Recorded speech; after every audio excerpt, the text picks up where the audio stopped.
You know, a resume is your ticket to a job interview. However, one mistake might be enough for a possible employer to pass it over. And that's why we're talking about some of the biggest mistakes to look for on your resume. Randy Wooden is with the Goodwill Professional Center, and he joins us to talk about it. Good morning. Good morning. This resume is you until you get there. So you want it to be accurate and no problems with it. You do. And if anybody likes lists, yeah, today's your day. We have six of the biggest ones. Okay, so make note of this. Number one, typos, grammar problems.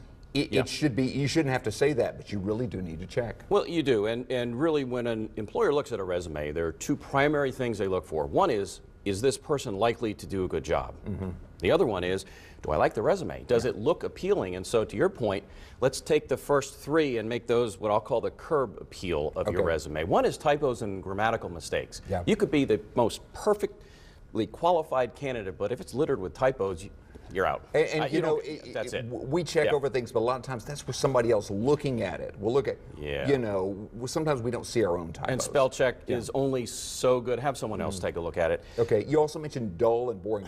You know, it's a piece of paper. How do you make it more exciting? Think of the Wall Street Journal versus People magazine. Okay. Now, I'm not arguing content in terms of... But they are laid out differently. They are. Right. And so that curb appeal, make use of underline and bold and italicized and white space. And that's easy to do. It is. It's easy to do. And don't make your margins go clear out to the edge of the page. It just overwhelms people.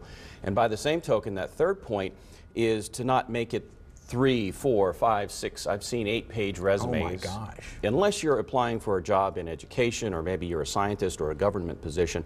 In the corporate world, 1 to 2 pages is fine. Once you get beyond that, or you get a big string of bullet points or huge block paragraphs, people just want to glaze over that. Sure. They really do. They're not going to read all the stuff you've gone over. Okay, content. What do we put into it? That's important too. Two kinds of formats. Okay. Again, painting with a broad brush. Chronological, which is what most people use. Okay, here to the most recent on back. Time-based. It makes sense, especially if you're a round peg in a round hole. You want to stay doing the same kind of work you've done. It makes a lot of sense. But what if I decided I don't want to do what I do for Goodwill and I want to go out and paint walls, or I want to go do something different? I've got to figure out a way to move those transferable skills or functions higher up on the resume to catch the reader's attention. So that's where you go with that functional or which is not resume. Necessarily chronological, but it's going to paint you in the best way you want to be painted. It pulls the skills you want to emphasize instead of the job titles and companies and duties. I may have done volunteer work in, let's say, painting walls, so it shows that I'm good at it even though I'm not paid for it in my regular job. A couple other quick points too. It deals with the content. You want to customize the resume. One size fits all works. When you say customize, what do you mean? I mean to read the job description, and again, as long as you're not lying.